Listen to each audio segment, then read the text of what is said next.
Welcome to another episode of Edible RX, the podcast that teaches autoimmune warriors to use anti-inflammatory food as medicine.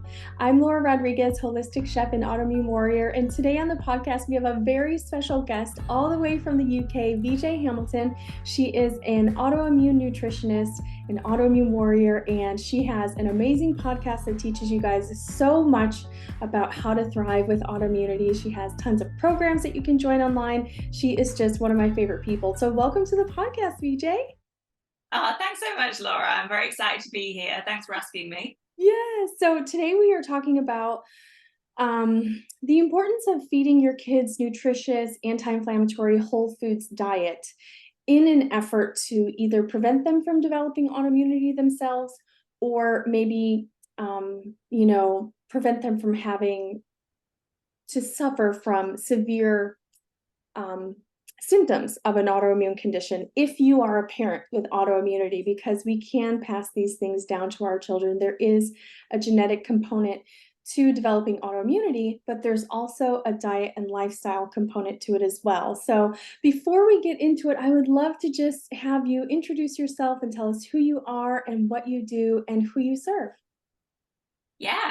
So my name is VJ Hamilton, as you said, Laura, and my clinic is called the Autoimmune Nutritionist.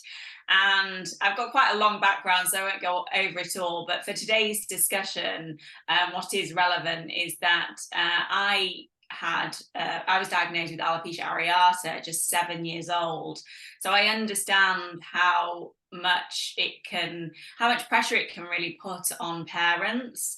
And my parents did everything they could. I mean, this was in, the early 90s, and there wasn't as much known about autoimmune disease and the effect of diet and lifestyle, but they did try their best. But I did suffer with alopecia areata and psoriasis throughout my childhood and teenage years. And because of that, I went on to study autoimmune disease. I studied a science degree at university, so your college. And then I went on to become an accountant, bizarrely, but it was a bit of a detour.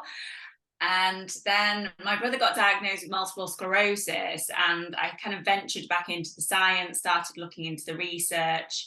And over time, I started studying more and more about nutrition. And I decided in my early 30s, after I got diagnosed with chronic fatigue syndrome, that I wanted to find a way to help others and help myself and help my brother to get their health back. And that's when I rechanged as a nutritionist. And I always knew I wanted to work with autoimmune disease. So when I set up my clinic, it was always going to be specifically for those with autoimmune disease. But I particularly love working with children because I understand what it's like going through these conditions as a child. And it can affect your self-confidence. It can also be, depending on what it is, quite painful and uncomfortable.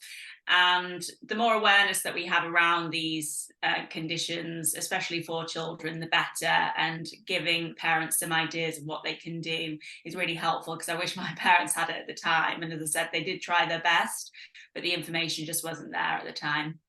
Wow, that's fantastic. I had no idea your brother had MS. So is he one of your patients in your clinic? Does he follow any of your advice, or is he on a separate journey? He, at first, when I wasn't working as a nutritionist, I would send him little bits of information to help him, and he took some of it on board. He moved from the UK to Vancouver.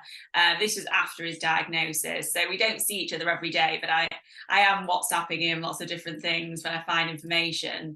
And at first, I wanted to give him all the information. I wanted to make all the changes. And with lots of, in my family, we have lots of different autoimmune diseases. And what I realized is sometimes it's best to come from an independent party. So my brother is doing really well. He was diagnosed at 30 or 31, I think. And, he's now nearing the end of his 40s. And you wouldn't know from looking at him that he had multiple sclerosis, but he does live with some symptoms, but he takes on board different recommendations that I give. He's tried some fasting. He eats nutrient dense foods. I send him over cookbooks and things like that. So he is doing really well, considering. But yeah, I do try and help him as best as I can. But I think with family, it's always a bit difficult because I totally understand that 100%. It's definitely easier to hear it from somebody else and not a family member, 100%. So the Definitely. reason we're here today is because, autoimmunity has tripled amongst 12-year-olds to 19-year-olds since 1988. So you and I would be part of that statistic, being that you were diagnosed at such an early age. Yeah. And researchers are finding that diet, lifestyle, and environment may be contributing.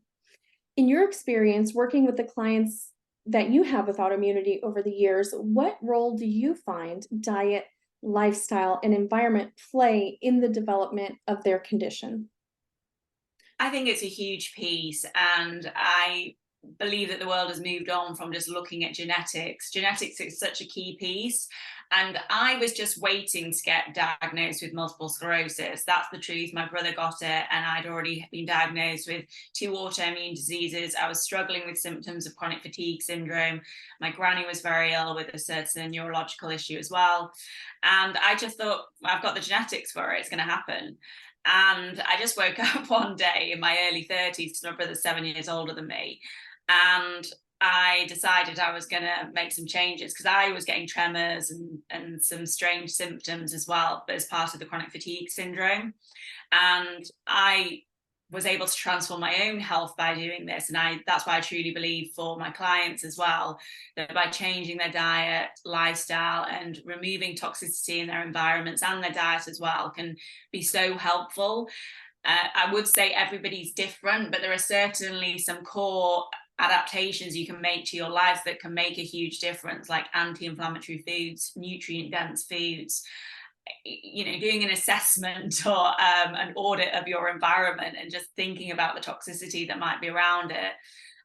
The one thing I do offer in my clinic is functional testing to get at the root cause of somebody's condition. And I find that can really help them accelerate their health because we can address whatever their problem is. Because, for example, when it comes to food sensitivities, everybody's food sensitivities are going to be different. And there are some foods that are certainly more inflammatory than others, like ultra processed foods and those types of things that when you remove them from the diet, you see huge changes. But I do really love working with children. I worked with a little girl recently who was having a lot of pain all over her body. They thought it was part of an autoimmune response. And she did a stool test, and it was quite clear that she was reacting to certain foods, and we kind of pinpointed it down to gluten. And when 6 months later she was running around out playing, no pain, and we redid the stool test, and it was phenomenal to see all those inflammatory markers come down and her gut health to be back in, gut microbiome to be back in balance. So I quite like to do the testing because even though your clients are telling you that their symptoms have improved, it just gives you that bit of data source to say you have improved and it's been working, which is really great.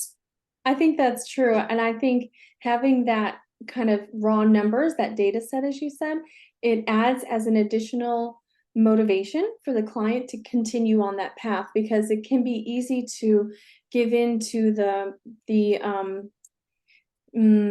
temptations around us, or overindulge in holidays and birthday parties and school functions and things. So sometimes having that number can really help a patient stick to it, I think, versus just I'm feeling great, so I can now indulge. And sometimes you can take it overboard and then you can start to not feel so great. But spending the money on testing, taking the time to work with somebody, it's that added investment that will help you really stick to it. I think that's great. So the purpose of, I have an upcoming free webinar, which is going to be a back to school pantry refresh. And I want to just teach parents with autoimmunity simple ways to transform their kids' foods into less inflammatory versions of it. So whether that's, getting a gluten-free chicken nugget or a dairy-free chocolate milk. My goal isn't to say we can't eat chicken nuggets and chocolate milk. Ultimately, I think that would be the goal, right? For kids as they age to kind of embrace more real foods. But I think the best way to do it for kids is to introduce them to anti-inflammatory versions of foods that they actually like and that they eat very often right now. And I think that food is the easiest way to start. So I just wanted to ask you, is food typically where you start with your clients, or do you start with that testing and see? Because are you getting lots of clients that come in and say, I have a healthy diet, I already eat anti-inflammatory, but I'm still sick? So how do you approach it? Well, for my adult clients, yes, a lot of people are coming to me and they've made the changes. There's lots of information out there, and they're often coming to me at that end stage when they've tried everything else and they just need to dig a bit deeper. Whereas often with children, they're not eating that great a diet. It's a lot of empty calories.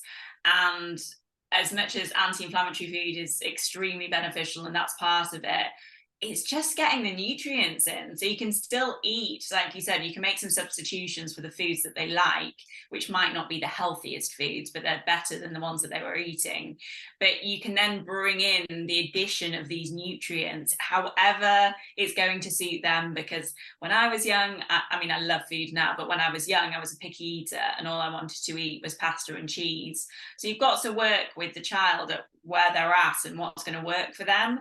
And when I find a child really doesn't like vegetables or fruits or certain meats or anything that's got a lot of nutrients in it, then there are powders and things that you can add to, say, a smoothie or a sauce, and you can disguise vegetables in those types of foods as well. So that can be really helpful. But I would say 9 times out of 10 when I'm working with children, they're not eating enough nutrients. They may be eating a lot of food, but it's like what I was eating, the pasta with cheese. And fair enough, could argue that cheese has some nutrients in it, but when I had autoimmune disease, it probably wasn't ideal. So I think that's great. Find something that they like to eat, and I try not to be too restrictive as well. I don't really like restriction generally. I know there's a place for it. If you're reacting to gluten, it is better to be out of your diet. You can try and reintroduce it, but obviously while you're healing, it's certainly best to remove it, and you may need to remove it forever. But I think just going with what they like. One of the things I always ask, what do you like to eat? So when I'm doing the plan, those foods are definitely going to be in there. Plus, I might add a few little extras to really boost up the nutrients, and that makes a huge difference. I love everything that you just said. I actually had a question on here that was, kind of what you had just answered already, which is great, because I think a lot of parents that come to me, they are on their autoimmune journey. Maybe they've already significantly lessened their symptoms or reversed their condition and they're on a path to healing, but they've never really had the time, energy, willpower, you know, anything to get the kids on that same plan. But they have a lot of anxiety about, if I don't change my kids' foods, they may end up in the same position that I was as a teenager. So I think what you had said about restriction is difficult, especially for kids, because not only is it hard to stick to, like, it's better to just make anti-inflammatory versions of your kids' favorite foods. If they love pasta, we can sneak in veggies into their pasta sauce. We can use nutritional yeast in place of all that dairy, and maybe use some raw, milk or raw cow's milk cheese on top instead of the traditional cheese, what have you. But so restriction can lead to things like severe restriction can lead to things like binge eating and eating disorders later in life. So we do want to avoid that, but also we want to be able to we can't let them eat with abandon, because we have this anxiety, this underlying anxiety, that if we don't help them increase their intake of nutrients and decrease their intake of anti or inflammatory ingredients, then they may end up where we were as a teen, right? So it's about getting that balance that I think a lot of parents struggle with. Do you have any advice for them? Anything that they can do to kind of balance? I don't want my kid to end up with an eating disorder because I said no sugar, no pasta, no cheese in the house ever. But I don't want them to end up with autoimmunity because I gave them all of the things that they like. Yeah, it is a difficult one, because those anxieties can certainly be felt by your children if you make it too apparent, and that's not ideal either. I just remember when my parents first discovered that I had this patch of alopecia, and I think it was my sister, but she really started crying. And that just made me feel, I didn't realize that I was 7 years old. So for me, it wasn't a big deal. But when you feel that from somebody else, and I think that's the same with restricting lots of food, it's almost like, oh, well, what's wrong? So just that explanation of, at the moment, we're going through a recovery process. We know that gluten might be affecting it, and actually showing how that food potentially might be impacting your child, especially as a teenager. I think they're quite open to understanding that. And then if they can see that, oh, well, you'll be able to go and run around, or you might be able to do this if you take that food out for a certain length of time, then they might be more inclined to do that. But I really think it should be their decision in a sense, rather than, no, you can't have this, because as you said, that can lead to other issues. And from the experience that I've had in my clinical practice, one of the triggers of autoimmune disease is certainly nutrient deficiencies, and that is when you're not eating food in any form. So those eating disorders can be almost a risk factor of developing autoimmune disease. I like your approach, where it's mainly focused on tasty, healthy, nutrient-dense foods. I mean, I'm sure if you share your recipes with all the parents that are listening to this, there are some delicious meals there. And I love that you will make say a lasagna and you add in some lentils, but you wouldn't even know they were there, just to add in that extra nutrients. And I think that's what it's best to do with children, and to be very positive about it. Maybe even make a plan with your child about what you're going to be doing. Be very proactive. And I always think it's great to highlight, actually, by doing this, you're making yourself even healthier in the long run, and always having a positive twist on it. Mm-hmm.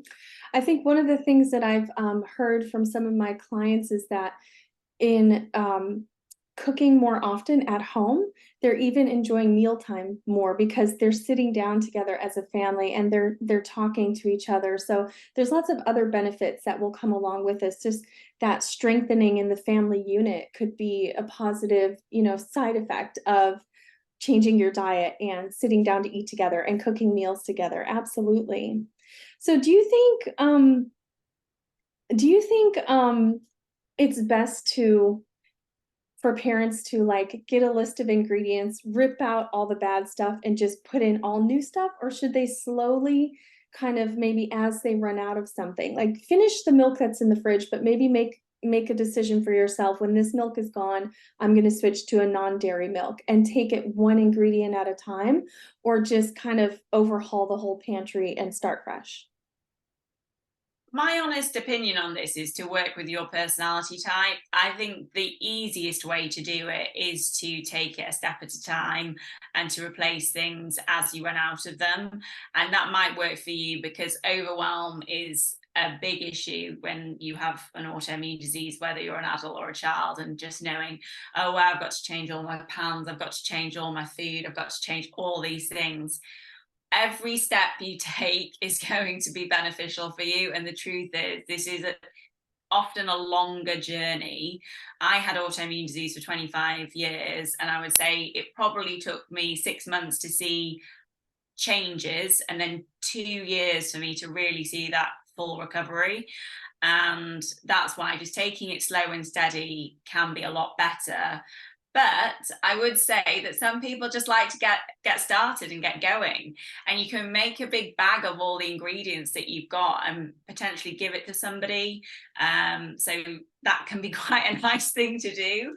But I find different personalities work in different ways. And I find that when I'm doing my client plans as well, I like to get lots of information in there, because I feel that I want them to get the best value from this. But that can be extremely overwhelming for someone. So actually, all they needed was 4 things to change that month, and that was going to make a big difference for them. But then other clients just want it all, and they want to do a lot very quickly.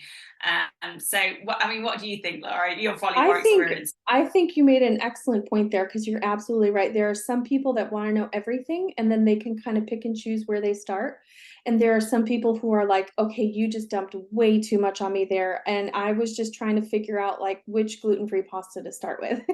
Yeah. I think that's a great point. So are you screening your clients in the beginning to kind of get a sense of their personality type, or you ask them straight out? Like, do you want this content to come into you in a drip form, or do you want it all up front?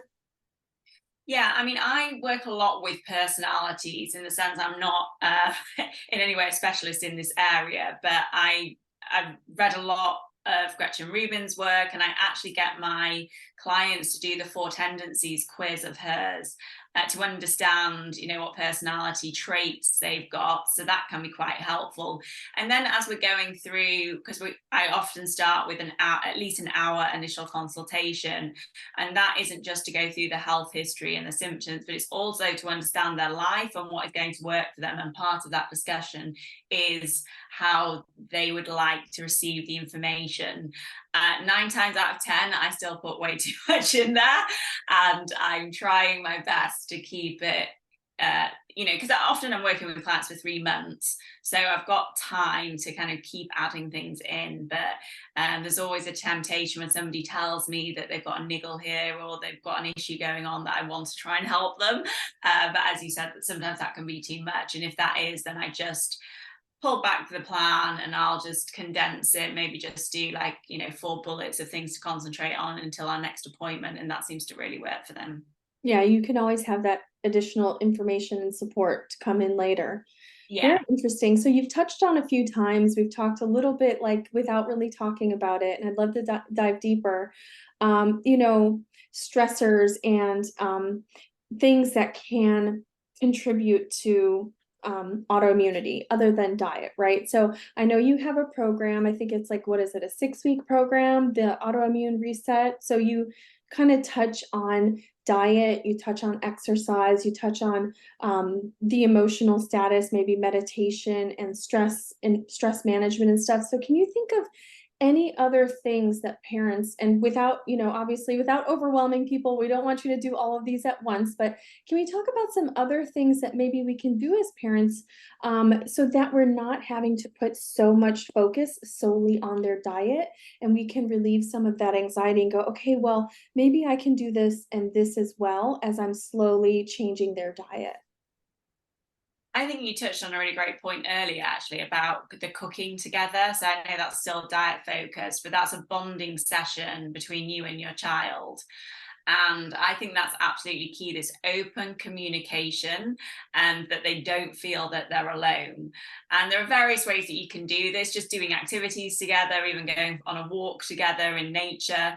And I even have clients who are now doing yoga together. So, they're getting the benefits of the stress management technique of yoga and the deep breathing and everything, but at the same time they're bonding, because you can feel very alone with these conditions. And my parents were there at the beginning, but as it kept going, as my hair kept falling out and regrowing, it was just something that I ended up dealing with. I didn't really tell anybody, I just dealt with it. And again, I'm not blaming my parents, they tried their best and they would be open to talk about it, but I just thought, this is just going to happen, and I know how to, it normally grows back, so I'll just live with it this way. But you can feel quite alone, taking that approach, and it just is always lovely to have somebody to talk to. And I think when I ended up having my long-term boyfriend, it was just a really lovely person to be able to just be completely yourself with and chat with. And I think that's quite nice with the parent and the child as well. I think you bring up a good point, because at least a lot of my clients, they're dealing with autoimmunity that may be invisible to others, right? So more of the joint pain and the chronic fatigue and the migraines and the digestive issues. So I personally don't have a lot of clients that have the exterior issues. And if you do have a child that is dealing with that, I can see how it can cause a lot of emotional stress on them, because especially at a young age, it's so, you could be perfectly normal looking and perfectly healthy and still get picked on and teased in school by other people, so I definitely see how that's really important. Very interesting. Wow. Let's see. Okay, so I have not been to Europe since like 2005. So I'm very curious to know like what the food scene is there. Is it easy to find gluten and dairy and sugar-free products in the grocery stores? Can you get like an almond milk latte at the cafe? Tell me all the things. I want to know everything. Well, so in the UK, it can be quite different to some places in Europe. In Europe, I think it's coming on a lot. Like I went to Greece recently and there was lots of gluten-free options, which is always great when you're on holiday because I always quite worry about going away. And I found that gluten definitely is an issue for me. So it's just better out of my diet. But there seem to be listed on the menus as well when things are gluten-free. In the UK, we've come a long way in the last 15 years, I would say, because I was vegetarian for 11 years, from most of my 20s and then just into my early 30s. And being a vegetarian and trying to find gluten-free food was a nightmare. Whereas now there are so many gluten-free options. There's dairy-free options. We've got lots of different milks to choose from. You can go into any cafe and they will have a dairy-free milk for sure. And there are gluten-free options now. So it's become a lot easier. But it wasn't, I would say, about 10, 15 years ago. And I'm certainly seeing that in Europe as well when I've been going on holiday. I'm going to Italy for the first time in 4 years in September. And Italy is always quite tempting to want to be eating the pasta and pizza. But I find that sometimes certain, when you're going away and maybe when you're not as stressed, I mean, I probably wouldn't risk it now, but if you do have a sensitivity to certain foods, you might not when your body is in a very, very calm state. And the food there is generally probably better grown. The soils are much more rich in minerals. And I've been to Greece quite regularly a couple of times in the last couple of years, and the food there just tastes so much better than it does here. A tomato over there is not the same as a tomato here. So there are certainly benefits. And it's just great when you've got whole foods as an option to eat rather than anything processed, because when you're eating whole foods, it's very easy to work around food sensitivity if you have one. Mm-hmm. So I would love for you to touch on which you had mentioned you're gluten-free. Are there any other things that you don't eat at this stage in your journey? When I was first born, I had a severe reaction to dairy, and so I was taken off dairy for a long time from a very, very young age, and I would just have soy products. So I've always had a worry about dairy, and definitely when I was a teenager, I reintroduced it, and I got severe psoriasis, and I'm sure the two were linked. Since then, I have done so much work on my health and my gut, and I've done a lot of testing around dairy, as in allergy testing and sensitivity testing, and I've done genetic testing, and nothing has come back as an issue. Okay. And I do find that I can have some dairy now, and it was actually when I went to Crete in Greece last year. This is where I've definitely found some really tasty foods, and I started eating feta cheese over there, and it was quite remarkable because my joints would often hurt when I would eat dairy. I'm now diagnosed with arthritis, but my joints have been an issue throughout my 20s. And then I had lots of feta cheese when I went on holiday a year ago. I just thought, actually, I feel like I'm okay with dairy now.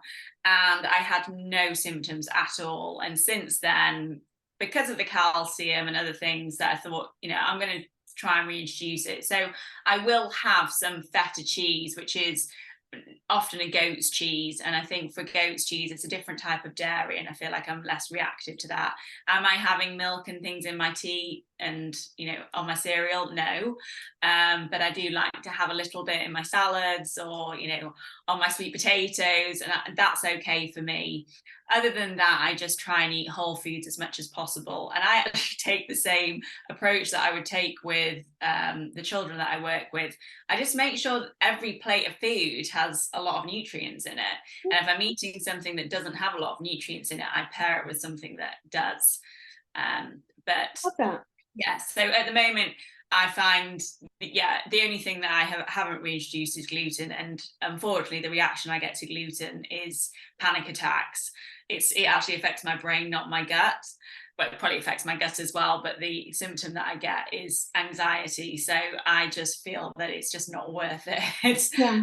And it's quite an immediate reaction as well. So yeah, I'm happy just to exclude that. And I have so many other choices now that I don't miss it. So I Yeah. don't feel like I'm restricting myself. Yeah. Awesome. Is there anything like at the grocery store that you can't find that you like, that you're like hoping will come out soon in your area? Like I we think even have gluten-free beer here. So, like do you have all that kind of stuff too, or? that you would probably have to go to a specific supermarket or a specific online shop. Okay. So sometimes those things aren't as easy to get. Organic food needs to be a little bit better in this country. If you're in certain areas, you might not have access to organic food, believe it or not. Oh And wow. that's something that my clients will struggle with. They want to eat organic, but they don't know where to buy it from. Wow. Obviously, I direct them to the Clean 15 and Dirty Dozen to use that as a bit of a guidance. But yeah, I do think it'd be great to have a bit more organic food in our supermarkets and local produce. You can find that things are being shipped from all over the place, and I'm Mm. sure there's quite a lot around my area. I mean, there seems to be a lot of sheep and cows in the fields, and lots of fruits and vegetables being grown. So I try and buy local where I can, but obviously that's not always accessible. But in terms of food sensitivities, we're doing a lot better with, as I said, non-dairy milks and gluten-free food, and the gluten-free bread now. I get one that is yeast-free as well, and it's delicious. It's full of seeds, like really jam-packed with nutrients. And Ooh. that's great, because before it would just be like some white loaf that was really hard and crumbly. So Yeah. we've come a long way since then. I love that. I'm actually going to Dublin and Italy in November. So I'm really excited to see what the options are and check out the grocery stores and have a look at everything. Because when I lived in Italy before, I was a vegetarian, but I ate all the gluten and all the dairy. And actually, I was really excited. I called my favorite restaurant. Well, I messaged them on Instagram. I'm sorry. I messaged my favorite restaurant in Rome, and they have gluten-free pasta on the menu. So, and I've done some research, and there are certain places that do gluten-free pizza and everything. So, I'm really excited to see that. And I will be following you when you're in Italy. I hope you share some of the food that you find there on Instagram. I definitely will. We need to, because I love Rome. I actually got engaged in Rome, so Oh, I'll definitely wonderful. be going back to Rome. So I would love to see your recommendations as well. We're going to Yeah, Venice, so I I'll let love you know what that. it's like in Venice. Okay, cool. Yeah, we'll be going to Venice too. We'll see how it goes. I Last time I was in Venice, I didn't care for the food so much. I didn't find a lot of great food. In Rome, it's very easy to find. So we'll see about Venice. But okay, so do you specialize in, for your clients, teaching them how to eat the AIP diet? Yes, I'm an AIP certified coach. I have I still do coaching around that, but I'm working with very complex cases a lot of the time. And as much as AIP can be helpful in the short term, often there's other things that we need to work on as well. I have found with AIP, some people come to me and they've been on it for a long, long time. And that can sometimes do more harm than good. But I have seen some absolutely incredible results, to be honest, when people have done it for a short period of time. But as I said, I'm working more with complex case where we're digging deeper. They might have mold toxicity or chemical toxicity, heavy metals, issues with the gut, and that takes a more of a bespoke, personalized protocol. But some clients I'm working with at the moment are doing AIP and seeing some phenomenal results, to be honest. But it's just Can making you, sure. I'm sorry, can you explain it to our listeners what AIP is? Because is it like a short-term kind of elimination diet to identify triggers and then you slowly reintroduce stuff? Can you tell us what foods are you able to eat on AIP and what the whole method is? Yeah, so with AIP, you take out foods from the diet that are more likely to stimulate an immune response or may be harmful for your digestion and gut lining. And the approach is to take everything out that might have that effect on the body, and then you take it out of the diet for, say, a month to 2 months, I would say the maximum, and then you reintroduce foods one by one to see if you react to them. And there are lots of different foods that are taken out because there is research to support that certain compounds in these foods can react with the gut lining, for example, or they can stimulate an immune response. So things like dairy are taken out, gluten, even nuts and seeds and nightshade vegetables, they are taken out. And then, as I said, it's similar to an elimination protocol where you take the food out. It is the gold standard actually for determining a food sensitivity. And then you reintroduce the food. And because it's been out of the body for a certain amount of time, if you do have a food sensitivity, you are more likely to see symptoms and feel the symptoms. And I did it myself quite a few years ago now, and I'd been having chili on my breakfast, lunch and dinner. I absolutely love chili, and that was one of the foods that when I reintroduced, I had such a strong reaction. I mean, I couldn't miss the reaction, and I took that out of my diet for at least a couple of years. I have managed to reintroduce a little bit now because I like it, and sometimes it's in food when I'm eating out, so I wanted to make sure that I could reintroduce it. But after working in my gut for, I'm still always working on my health even now, I've been able to tolerate more chili, which is great. But it is a very good way to identify food sensitivities. And also during that process of that month to 2 months that you've taken those food groups out, it's a really good opportunity to accelerate your healing and to restore the digestive function while those food sensitivities are out of the way. So that's the other benefit of doing it as well. Not only do you identify your food sensitivities, but you put your body in a really good place for restoring. And that's where I'm seeing, you can see results in clients very quickly, especially if it is a food sensitivity that has been triggering their issues. They can, within weeks, be free of joint pain and other pains in the body, migraines. So it's pretty phenomenal when we do it.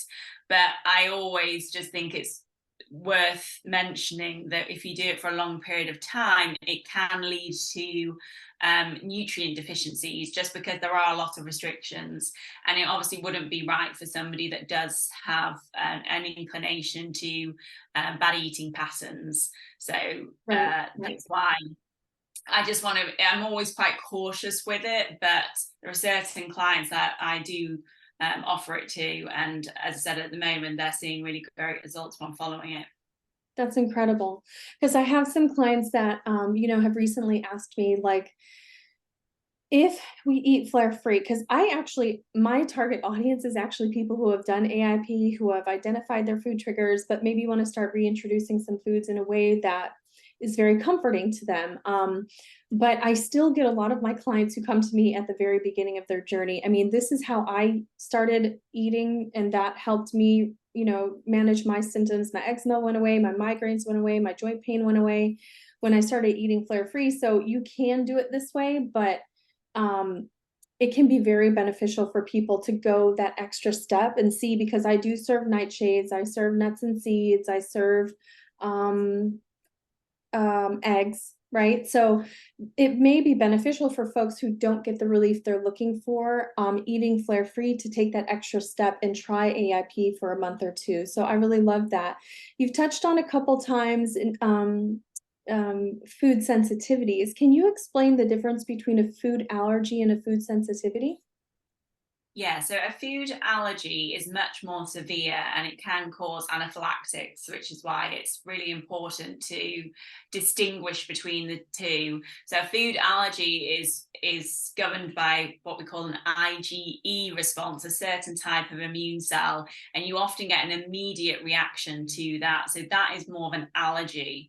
Whereas a food sensitivity is an IgG or IgA response, which they are just antibodies in the body, different types of antibodies, and that develops over time. So you might not get a reaction straight away, but you're more likely to get a reaction a couple of hours later, or even a day or so later, when you have a food sensitivity.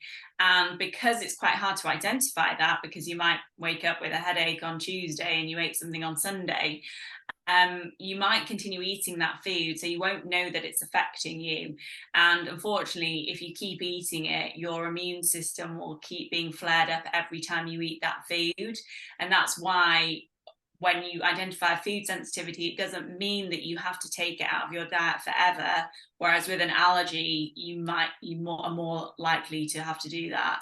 And it is safe to remove an allergenic food if you have an allergy to it. But with a food sensitivity, the immune system can almost forget about it if you take it out of the diet for a certain length of time, and then you can try and reintroduce it. Because what can happen with food sensitivities, if somebody's got a lot of food sensitivities, it can be the result of something called leaky gut syndrome, which is where you have increased intestinal permeability. So more particles are able to get into the bloodstream, including food, and that food can fire up an immune response, which can cause inflammation. So once you heal the gut and restore the gut, your food sensitivities are more than likely to come down. And often I'm working with a client and they'll come to me and they're reacting to everything.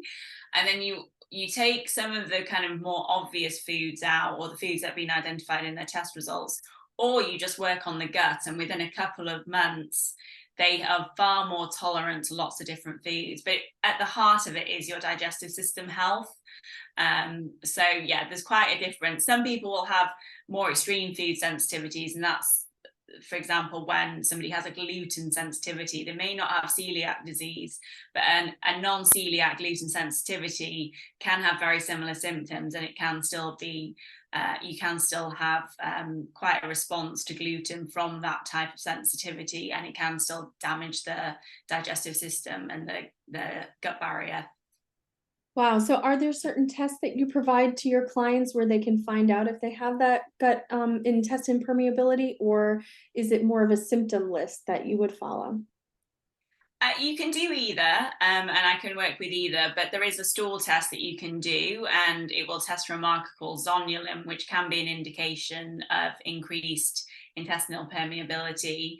And I also do food sensitivity tests, which there's a lot of debate about their relevance, but if you have a lot of food sensitivities on a food sensitivity test, then it is likely an indication that there's something going on in the gut, and you are more likely to have increased intestinal permeability or leaky gut syndrome.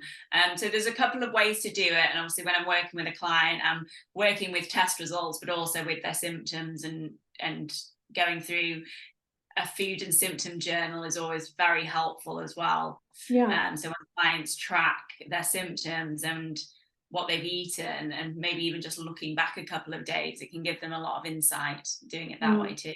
Yeah, absolutely. Can you explain zonulin for everybody that's listening that doesn't know what that is?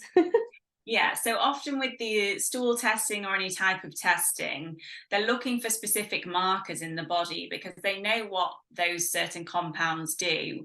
And with zonulin, it's released in the gut, and it's released in response to lots of different things.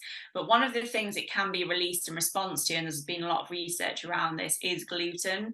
So even if you don't have a gluten sensitivity, gluten can stimulate the release of zonulin. Now, what zonulin does, what its job is to open up the tight junctions in the gut, which is part of increasing the intestinal permeability to let food through. So a completely natural process, but we don't want that happening all the time, and we don't want those gaps not closing, because that's what's meant to happen. You eat, the gaps open slightly, you absorb the food, and then you have, some time to rest in between eating. But what can happen is when zonulin is released in excess, is those tight junctions keep opening and they stay open for longer, and that's when you end up with inflammation.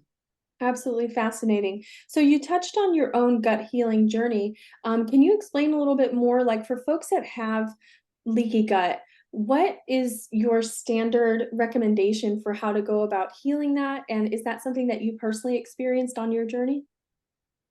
Yes, I did. I didn't realize my gut was an issue, to be honest, because I just lived with digestive pain for such a long time. I thought that was normal to feel like that. And I was even asked by a nutritionist probably in my late 20s if, I had any digestive issues, and I was just like, no, I'm absolutely fine. I didn't realize like pain and bloating and all those symptoms means that your gut is out of balance. But yeah, I normally use either the 4 or 5R protocol that a lot of nutritionists use, and you can do them you can often do them in any order, but the first part is to remove. So remove a food sensitivity, remove anything that might be triggering a response in the gut. So that could be a parasite that you might find on the stool test. But for me, it was mainly food. So I did the food sensitivity test and I removed those foods for a certain period of time. And then I also, as part of that kind of 4R process, then you look at repairing the gut, and there are certain nutrients that you can bring in to help repair the gut lining, to decrease the intestinal permeability. That can be extremely helpful. So you can do that with things like bone broth is a really great way to do that, and something called L-glutamine, but obviously it's worth working with a practitioner on that, and collagen. And there are lots of other nutrients that can help with that gut barrier function. Then you look at re-inoculating, which can be part of looking at your gut microbiome. What's the balance of certain beneficial bacteria, and if there are certain strains missing, you may require a probiotic. But you can also do that with prebiotic foods, like bringing in things like asparagus, garlic, cranberries, pomegranate, all those, artichokes. All those types of foods are really beneficial. The phytonutrients as well, so part of it will be the prebiotics, but phytonutrients are absolutely key. So that's part of the re-inoculation phase. And part of that as well, you may need to potentially bring in a digestive enzyme or really help with stomach acid. So helping, aiding the digestive process is vital too. And then the last one is about rebalance and actually balancing your life outside of food. How are you managing your stress? How are you living a life that you love and you enjoy? How can you find more time for rest? And that is something that I struggled with. I was always on the go. I loved being on the go, and I just thought that was normal. And now I see the value of rest and to be having time where I'm actually not doing anything. And I see that a lot with my clients. We're just so used to being on the go, having social plans, doing things for our careers, looking after our children. And those things are great. And I love doing those things. And I have to actually make myself rest. But it makes such a difference in the long run. I love all of that. That is so cool. So if anybody is listening and you're struggling with your gut and you have any of the symptoms that we just talked about, you can definitely reach out to VJ, and I'm sure you'd be willing to help them. So do you have many clients in the US? Because I would say most of my clients are here in the US. Do you have a way to work with American clients? Yeah, I work with clients in the US. Actually, when I started out, I was working for a US company. So I worked a lot in the US market then, and I was doing a lot of AIP work at that point in time. But yeah, I still work with clients in the US, but it's quite good that I had that experience working, with hundreds of clients actually over with the US company, because it gave me that exposure to the types of foods that you have there. And actually, I love coming to the US. So I'm normally in the US at least every year. I haven't been for a while, so I'm definitely planning it next year. What's your favorite place to visit here?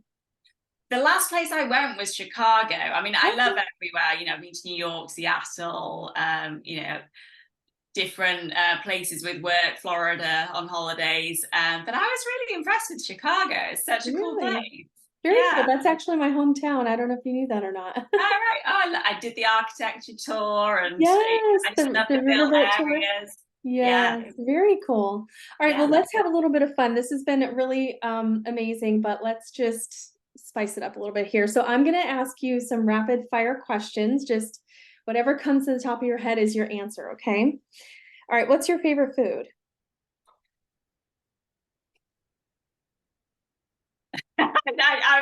Indian curry. Oh, yes. Okay, what's your favorite non-dairy milk? Hazelnut. Ooh, coffee or tea? Oh, I really like both. It's so hard to choose. Coffee. Pasta or pizza? Again, very difficult. God, it depends what's in either, but yeah, pizza. Yeah, I love pizza. Okay, gluten-free pizza crust or cauliflower crust? I'd have to go gluten free. Okay, liquor or wine? Wine. Champagne or red wine? Again, very difficult. They're the only two things that I drink. Champagne. I like the Good choice. celebration. Good choice. Okay, music or movies? Again, I absolutely love both. Very hard to choose. Music. Okay, what's your favorite podcast right now? I love Jay Shetty's podcast. I forgot what it's called actually. I absolutely love Jay Shetty and Susie Moore. Okay. Yeah, So awesome. Very good. So what is a supplement that you can't live without right now? I just like the standard cod liver oil. I think it's a great Okay. supplement to be adding in. Okay. Are you doing the cod liver with butter or just the cod liver? I just do cod liver oil. So Okay. Okay. Rosita is a really great brand that I like. Very cool. All right, yoga or Pilates? Pilates. Okay. And then other than Greece and Italy, because we already talked about that, if you could go, well, and the US, that's those three are out of this one. If you could go anywhere in the world right now, where would you go? Bali. Ooh, well, this has been super fun. Thank you so much for joining me today. Is there anything else you'd like to share with us? I'd give you the floor if you want to tell us any other ways that you can help autoimmune warriors on their journey, service my American clients, or anything that you'd like to share. I just think that it's so important not to compare yourself to others. I share a lot about my journey and being symptom free, and sometimes I think, what pressure is that putting on people? It is a long journey sometimes, but always think about the steps that you're taking to move forward. Check in with yourself on a day, even if you've done one thing that week to help improve your health, that's a big step forward. I think we're bombarded with information of all these people who have made these huge transformations, and the truth is life is real, and if you're just moving forward with it, I'm sure as long as you're taking those positive steps, eating the delicious nutrient dense foods and doing everything you can for yourself, then eventually I would hope that you live a much better life and hopefully reverse your symptoms to a point that you can, have a very good quality of life too. Absolutely. Healing is possible. It's so important, as you said, not to compare yourself to other people's journeys, and just keep going because it's going to happen for you. It may not be in 6 months. As you said, it took you about 2 years to finally get to the point where you were feeling better. It took me 3 months to even start feeling better of changing my diet. I have clients that come in and they feel better within weeks. So it just depends on the person. Absolutely. And then you have to take into consideration all of those other things that may be contributing, your stress, co-infections, underlying viruses that are laying dormant in your body, all of these other things. So we cannot compare ourselves to others because we are all unique and all individual, and our treatment plan and our healing journey will vary, right? I love that. Well, tell everybody where we can find you online and where we can hang out with you and all the things. Yeah, well, I am on Instagram. My handle is at the Autoimmunity Nutritionist. My podcast is the Autoimmune Reset, where I'm just sharing lots of information about different autoimmune diseases and different ways that you can help manage your symptoms. And my website is www.theautoimmunitynutritionist.com, so you can find me over there as well. And then lastly, I have a free community, the Autoimmunity Community on Facebook. So feel free to join me over there, and I'm just sharing, nutrient dense recipes like yours, research, and some wellness tips as well. Oh my So love to gosh. see you there. You are quite a busy lady. I love that. I will go ahead and link all of those in the show notes for everybody to easily access that. Definitely go ahead and follow VJ. She is just a wealth of knowledge and such a joy and a light. You are just so joyful and sunny. And I love your brand colors because they match your aura. So there's Oh, that thank too. you. Well, thank you everybody for joining me for another episode of Edible RX, the podcast that teaches autoimmune warriors to use anti-inflammatory food as medicine. I hope you enjoyed this conversation today. If you did, please give the show a like or a rating or a review. Share it with your friends. It helps more people hear this message. And if you are interested in transforming your kids' foods into anti-inflammatory kid foods, check out that free training I have coming up on August 19th at 2 p.m. Central Standard Time. It's completely free. And when you show up live, you'll walk away with a full grocery list with pictures and brand suggestions and store locations, as well as 3 different flare-free lunchbox ideas for your kids. You can send them to school with healthy lunch meals. Thank you guys so much for watching, and see you next time. Until then, eat your damn vegetables. Bye.